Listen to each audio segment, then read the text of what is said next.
First one for you because you made your debut in the Adelaide Test match the week before, and John Edrich was the man who was your first victim, and I seem to remember somewhere you've classed him as one of the greatest prizes any bowler could ever have. Yeah, in my opinion. The reason for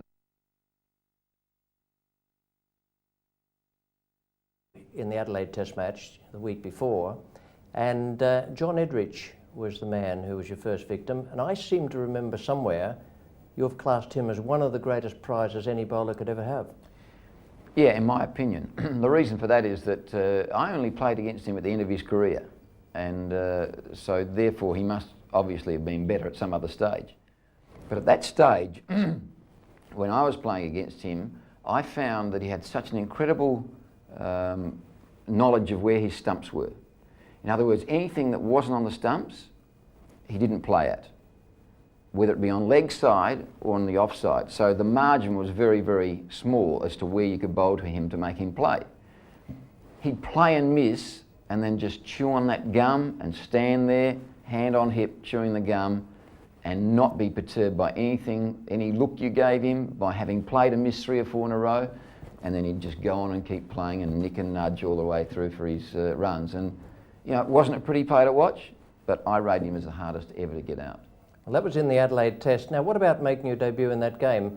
You went across to New Zealand a year or so before, and you couldn't get a game early on there because Dave Renneberg and Alan Thompson were the 2 quick bowlers.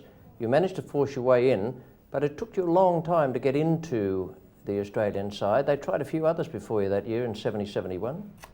Rich, I was the last, I think, of all the fast bowlers in Shield cricket. I was about the 8th or 9th tried, and fortunately, maybe it was lucky last, but it was the start of a long career.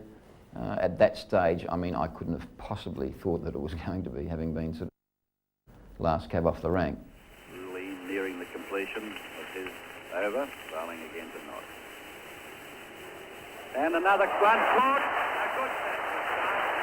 A good catch by Redstart, anticipating it well, the ball going low to him. I think a harder one to catch than the one he dropped an over ago. Lillee to Illingworth. Bowled in. Clean bowled, and that's tea.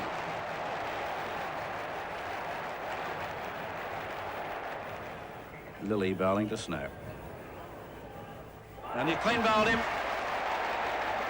Well bowled. And Lillee, the success of this test match, Lillee's 4th wicket. Lillee bowling to Willis. And there it is. England are all out.